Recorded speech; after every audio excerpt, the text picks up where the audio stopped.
आपको ये जान के विश्वास नहीं होगा भाइयों कि टोटल कितना कर्जा है मेरे ऊपर। संडे क्वेश्चन आंसर सीरीज के लिए मैं क्वेश्चंस मंगवाया था इंस्टाग्राम में, तो मुझे ये क्वेश्चन पूछा गया है जिसका जवाब मैं पूरी ईमानदारी से दूंगा। दोस्तों नमस्कार, मैं चिंतामणि जयपुरी आप सबका स्वागत करता हूँ एक और नए वीडियो में। और बारिश शुरू हो रही है, शाम भी हो चुकी है, अंदर चलते हैं, बैठ के बात करते हैं। आज के वीडियो में भाइयों आप लोगों ने जो क्वेश्चंस पूछे हैं वो सिर्फ आप लोगों की जिज्ञासा नहीं है, वो मेरी ज़िंदगी के मोमेंट्स हैं।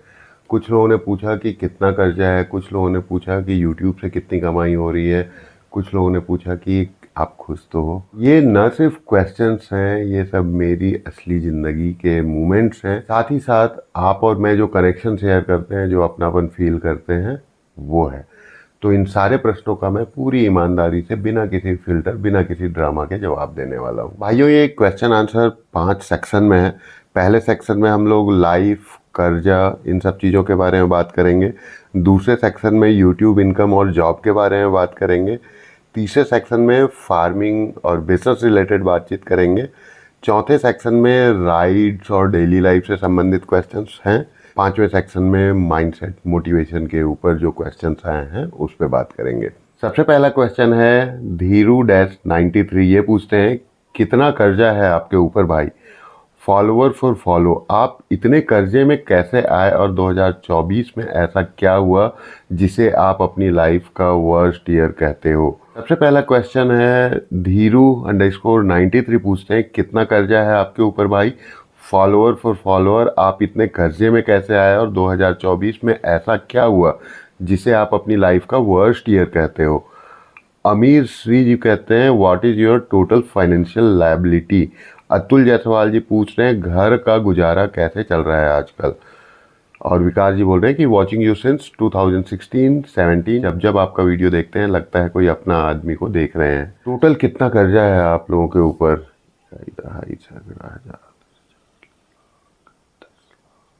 7 डिजिट्स में है भाई, इंडियन रुपीस में 7 डिजिट्स में है। और इतना ज़्यादा एक्चुअली कर्जा नहीं था, कर्जा कम था, लेकिन मैंने आप लोगों को बताया कि जो लोकल लैंडर्स हैं उनसे ब्याज में लिया हुआ है, तो ब्याज का ब्याज भी जुड़ रहा है, तो कर्जा बढ़ते बढ़ते बढ़ते अभी 7 डिजिट्स तक पहुंच गया है। लेकिन इस बात का विश्वास है कि मैं सब चुका दूंगा। और जिन्होंने भी मुझे लोन्स दिए हैं, कर्जे दिए हैं, उनको मेरे ऊपर विश्वास है, ट्रस्ट है कि हाँ ये चुका सकता है, तभी उन्होंने दिया है। और कि सभी के साथ में मेरे अच्छे संबंध हैं, सबसे बातचीत हो रही है प्रॉपर। उनसे मैंने थोड़ा सा समय मांगा है, उन्होंने समय दिया भी है। हाँ कुछ लोग हैं जो बहुत ज़्यादा प्रेशराइज कर रहे हैं, ज़मीन बेच दो, बाइक बेच दो करके, बट ज़्यादातर जो भी लोग हैं वो सभी अपने हैं। ब्याज ले रहे हैं तो क्या हुआ, अपने हैं, उन्होंने बुरे वक्त में मेरा काम चलाया है। और उन सबको इस बात पे पूरा ट्रस्ट है कि मैं आज नहीं तो कल उन सबके सारे पैसे ब्याज सहित लौटा दूंगा, और मैं लौटाऊंगा भी। अभी फ़िलहाल देखने में ऐसा ज़रूर लग रहा है कि भाई वो बहुत बड़ा अमाउंट है, लेकिन किया जा सकता है। हमारी जिद के आगे सब कुछ संभव है, तो ये भी हो जाएगा। 2024 में ऐसा क्या हुआ जिससे आप अपनी लाइफ का सबसे बुरा समय समझते हो और आप इतने कर्जे में कैसे आ गए? 2024 से पहले से कर्जे में आने का मुख्य रीज़न है मनी मैनेजमेंट मेरा ख़राब है। मैं तो ये कहता हूँ कि बच्चों को स्कूल से मनी मैनेजमेंट सिखाना चाहिए। मनी मैनेजमेंट के बारे में कहीं कुछ बात नहीं होती है। इवन फैमिलीज़ में, घर में पैसे के विषय में बात करने से लोग डरते हैं। करना चाहिए, बच्चों को बचपन से सिखाना चाहिए मनी मैनेजमेंट के बारे में। तो मेरी अपनी गलती से मैं कर्जे में आया हूँ। मनी मैनेजमेंट में ऐसा ही नहीं है। जब मैं अच्छी खासी अर्निंग कर रहा था तो उसी हिसाब से लाइफस्टाइल भी अच्छी खासी कर दिया, पैसे इन्वेस्ट नहीं करे। और 2024 में कुछ ऐसी इमरजेंसीज आई कि जो सेविंग थी ख़त्म हो गई। नॉर्मल खर्चे चलाने के लिए, रेंट तक के लिए उधारी लेना पड़ा, और उन कर्जों का ब्याज चुकाने के लिए और कर्जा लेना पड़ा। कुछ ऐसी फैमिली इमरजेंसीज आई भाइयों कि धीरे धीरे सब कुछ मेरा बिक भी गया और मैं ट्रैप में फंस गया, इस लोन ट्रैप में फंस गया। और इसमें किसी की कोई गलती नहीं है, मेरी गलती है।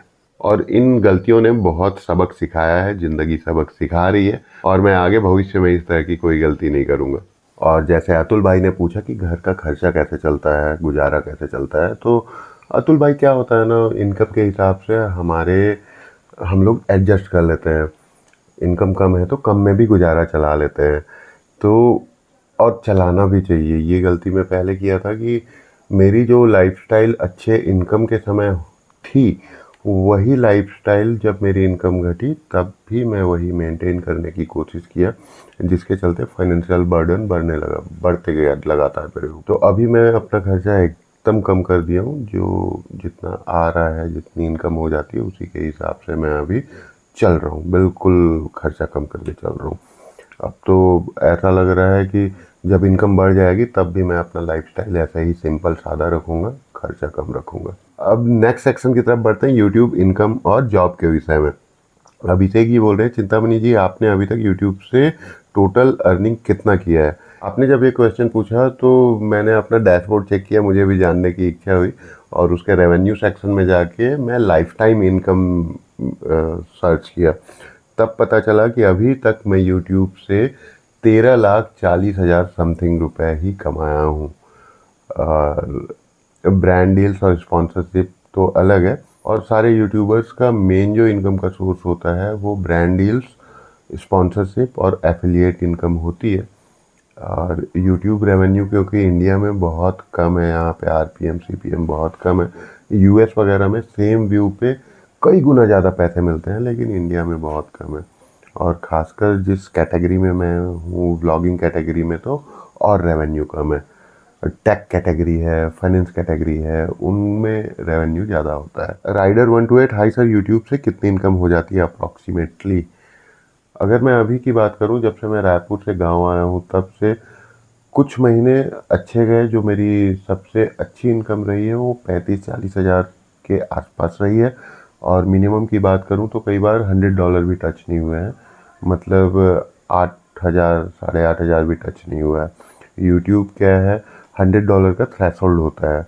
तो $100 जब आपकी रेवेन्यू रीच होती है तभी पैसे ट्रांसफ़र होते हैं, नहीं तो फिर नेक्स्ट मंथ होते हैं जब वो थ्रेशोल्ड रीच हो जाती है तब। मिलन दत्ता जी बोल रहे हैं, व्हाट अबाउट योर जॉब? कुछ भाई लोग ये भी बोल रहे थे कि जॉब कैसे वापस मिलेगी जब रिजाइन कर चुके हो। तो भाइयों, मैं रिजाइन नहीं किया हूँ अभी तक। लंबी अनुपस्थिति के कारण मुझे टर्मिनेट किया गया है, और मैंने कुछ ऐसे केसेस देखे हैं जो हाई कोर्ट से स्टे ऑर्डर लेने के बाद में, कारण बताने के बाद में उनकी ज्वाइनिंग हो गई है टर्मिनेशन के बाद भी। तो उस आधार पे आरटीआई एक्ट फाइल करके, एप्लीकेशन डाल के, जो सत्य प्रतिलिपि वगैरह होती है, जो कमेटी बैठाई गई थी उनका क्या रिपोर्ट था, वो सब हम लोग मंगा लिए हैं। एप्लीकेशन वगैरह तैयार हो गया है, प्रोसेस चल रहा है। 50-50 चांसेस हैं, हो सकता है जॉब मिल जाए, हो सकता है ना मिले। जो भी होता है अच्छे के लिए होता है। जॉब मिल जाती है तो अच्छा है, लाइफ सेफ सिक्योर हो जाएगी। अगर नहीं मिल पाती है तो मैं और ज़्यादा मेहनत करूँगा और लाइफ को सही करने की कोशिश तो भी ज़रूर करूँगा। जो मैंने मैस क्रिएट किया है उसको मैं ही साफ़ करूँगा। अमित जी बोल रहे हैं, फ्यूचर में इनकम बढ़ाने के लिए आप क्या प्लान कर रहे हो? नेक्स्ट सेक्शन इसी से रिलेटेड है भाइयों, फार्मिंग और बिजनेस माइंडसेट से। रॉकी भाई बोल रहे हैं, आप विलेज आए खेती करने, लेकिन आपने अपनी फसल बर्बाद होने दी, उसका ध्यान क्यों नहीं रखा? अकीम जी बोल रहे हैं, चिंतामणि जी खेती को बिजनेस की नज़र से देखो और काम करो, उसमें आपको अच्छा प्रॉफिट मिलेगा। वर्ल्ड ट्रैकिंग, सर आप ड्रैगन फ्रूट की खेती करो, उसमें बहुत प्रॉफिट है। Thanks, love from Himachal Pradesh. Gajendra जी बोल रहे हैं, आप जब गांव में हैं तो खेती बाड़ी को पूरा जोर तरीके से ध्यान देकर कीजिए, उससे आपका प्रॉफिट होगा। तो फ्यूचर में यही प्लानिंग है भाइयों, इनकम बढ़ाने की जो प्लानिंग के बारे में पूछ रहे थे तो यही है। अभी मेन मैं यूट्यूब को लेके चल रहा हूँ, क्योंकि किचन अभी यूट्यूब से ही चल रहा है, आप लोगों के सपोर्ट से चल रहा है। और यूट्यूब क्योंकि सेफ सिक्योर नहीं है, कभी भी एल्गोरिदम चेंज हो सकता है, इंगेजमेंट कम हो सकती है, रीच कम हो सकती है, ऑलरेडी जो कम है। और मैं कोशिश कर रहा हूँ कि इस पर काम करूँ, इसको और बढ़ाएं, यूट्यूब रेवेन्यू भी बढ़ाएं। लेकिन यूट्यूब लाइफ लॉन्ग करना सस्टेनेबल नहीं है। लेकिन खेती, फार्मिंग एक ऐसा काम है, ये दुनिया का सबसे पुराना प्रोफेशन है जो अभी तक चल रहा है, और ये प्रॉफिटेबल है इसीलिए चल रहा है। तो फार्मिंग के ऊपर लॉन्ग टर्म मेरा विज़न ये है कि फार्मिंग को अच्छे से सीखना है, अच्छे से साइंटिफिक वे में करना है। और इसमें बहुत सारे विकल्प हैं। यहाँ पे गांव में मेजर क्या है, लोग धान उगाते हैं, टमाटर उगाते हैं। तो मैं इसको थोड़े से अच्छे तरीके से मेडिसिनल प्लांट्स हो गए या फिश फार्मिंग हो गई, जो ज़्यादा प्रॉफिटेबल क्रॉप्स हैं और फसल हैं, उन पे मैं रिसर्च कर रहा हूँ और उन पे काम करेंगे ताकि हम लोग फार्मिंग से मैक्सिमम जो इसका पोटेंशियल है उतनी प्रॉफिट ले सके। तो ये फ्यूचर प्लानिंग है, देखते हैं कब तक एग्जीक्यूट हो सकता है। किसी ने मुझे बोला है कि जब तक आप कुछ एग्जीक्यूट नहीं कर लेते आप उसके बारे में ढिंढोरा मत पीटना। तो ढिंढोरा नहीं पीटते हैं, जब जब चीज़ें जैसे जैसे होती जाएंगी आप लोगों को मैं अपडेट करते जाऊंगा। अगला सेक्शन है राइड्स और डेली लाइफ से रिलेटेड। नितिन भाई बोल रहे हैं भैया नेक्स्ट साइड कब और कहाँ की होगी। विकास भाई भैया नेक्स्ट साइड रांची की तरफ से गुजरिएगा। सौरभ भाई बोल रहे हैं कि when you planning for next side can you go Khandadhar falls near Rourkela. Doraemon Korba कब आओगे। सुपर SHR भाई आप छत्तीसगढ़ के छोटे मोटे फेमस प्लेसेस विजिट करो मंथली। सर डेली ब्लॉग्स एक ही टाइम फिक्स करके अपलोड कीजिए ना। भाइयों राइड्स का ऐसा है, प्लान बन चुका है, आइटनरी रेडी है, डेस्टिनेशंस रेडी हैं। 2 तरह की राइड्स की प्लानिंग है। जो आप मंथली राइड्स की बात कर रहे हैं, छत्तीसगढ़ के फेमस टूरिस्ट डेस्टिनेशन विजिट करने की बात कर रहे हैं, वो छोटी छोटी राइड्स का अलग कैटेगरी डिसाइडेड है, डेस्टिनेशन डिसाइडेड है, जो हम लोग मंथली एक एक राइड करेंगे। और जो लॉन्ग राइड्स हैं, जो बड़े डेस्टिनेशन है 2-3 महीने में एक बार, उसकी भी प्लानिंग है। अभी तक यही जो मेरे से गलती हो रही थी, यूट्यूब से जितने पैसे आ रहे थे सभी मैं यूज़ कर ले रहा था, बट जैसे खेती को एज अ बिज़नेस लेके चलना है वैसे यूट्यूब को भी एज अ बिज़नेस लेके चलना है अब। तो जो भी इनकम आएगी उसका कुछ हिस्सा राइड्स में और कंटेंट क्रिएशन में, जो गैजेट्स कैमरा गियर्स लगते हैं उस पर इन्वेस्ट करेंगे। और प्रॉपर प्लानिंग के साथ में ये हम लोग को एग्जीक्यूट करना है। तो स्टे ट्यून्ड भाइयों, सब कुछ होगा, राइड्स भी होंगी, वीडियो क्वालिटी भी बढ़ेगी। तो बस बने रहिए, अपना सपोर्ट जैसे आप लोग बना के रखे हैं ऐसा ही बनाए रखिए। विश्वास कीजिए इस बार गलती नहीं करूँगा। आप लोगों ने, ज़िंदगी ने, भगवान ने आखिरी मौका दिया है मुझे, अभी मैं गलती नहीं कर सकता। वैभव भाई बोल रहे हैं सर डेली ब्लॉग एक ही टाइम पे फिक्स करके अपलोड करिए। बिल्कुल सही बोल रहे हैं आप लोग। बताइए कौन सा टाइम फिक्स करें, सुबह का, दोपहर का, शाम का या रात का। एक टाइम अपन डिसाइड करेंगे और उस फिक्स टाइम पे अपन अपलोड करेंगे और डिसाइड वो आप करोगे। तो मुझे कमेंट सेक्शन में कमेंट करके बताइए किस टाइम पे आप लोग फ्री रहते हैं, उस टाइम पे मैं अपलोड करूँगा। अगला सेक्शन है मोटिवेशन और माइंडसेट के ऊपर है। टाइगर रूल्स भाई बोलते हैं अभी सबसे ज़्यादा मोटिवेशन आपको क्या चीज़ दे रही है, खुश हो ना आप भैया। हाँ, ये मैं चमत्कारिक रूप से मैं खुश हूँ। पिछले 2-3 महीने से जब से मैंने अपनी जीवन शैली में परिवर्तन किया है, तब से मैं इतनी सारी प्रॉब्लम्स चैलेंजेस होने के बाद भी अंदर से मैं मोटिवेटेड हूँ, प्रफुल्लित हूँ, खुश हूँ मैं। और ये सारे जो चैलेंजेस हैं मेरे सामने, वो अब मुझे डरा नहीं रहे हैं, क्योंकि अब ऐसा लग रहा है कि मैं इन चैलेंजेस से बड़ा हूँ। मैंने अगर ये गलतियाँ करी है, मैंने ये जब अगर इन प्रॉब्लम्स को मैं क्रिएट कर सकता हूँ तो इनको मैं सॉल्व भी कर सकता हूँ। और अभी तो भोले बाबा भी मेरे साथ हैं, मेरे पूर्वज भी मेरे साथ हैं। तो उन सब के आशीर्वाद से मैंने जो प्रॉब्लम्स क्रिएट करी हैं उनको मैं सॉल्व भी कर लूँगा। ये अंदर से ऐसा आ रहा है, इसीलिए मैं खुश हूँ। धीरे धीरे चीज़ें बदल रही हैं, जैसा आप लोग देख सकते हो, धीरे धीरे सब कुछ ठीक होगा। सुमन बनर्जी जी बोल रहे हैं भैया ज़िंदगी में हेटर्स बहुत मिल रहे हैं, उनसे कैसे डील करूँ, प्लीज़ बताइएगा। ज़िंदगी में हेटर्स मिलते हैं। जो हेटर्स होते हैं वो 2 तरह के होते हैं। एक तो जो आपसे बहुत ज़्यादा प्यार करते हैं वही आपको कुछ बोलते हैं, तो उसको हेट नहीं समझना चाहिए। वो जब डांटते हैं तो उनके डांट के पीछे कोई ना कोई कारण होता है। तो हम लोग को उनकी डांट की जो गहराई है, जो उसकी नींव है, उसको पकड़ना है और उससे सीखना है और उन गलतियों को दूर करना है। तो उनको मैं हेटर नहीं बोलूँगा, वो आपके शुभचिंतक होते हैं। और कुछ लोग होते हैं ट्रोल करते हैं, जो मजाक उड़ाते हैं, जो बिलो द बेल्ट वॉर करते हैं, तो उनको इग्नोर करना है। जैसा वो कहते हैं ना, कुत्ता भूखे 1000 हाथी चले बाजार, तो उसको आपको अमल में लाना है।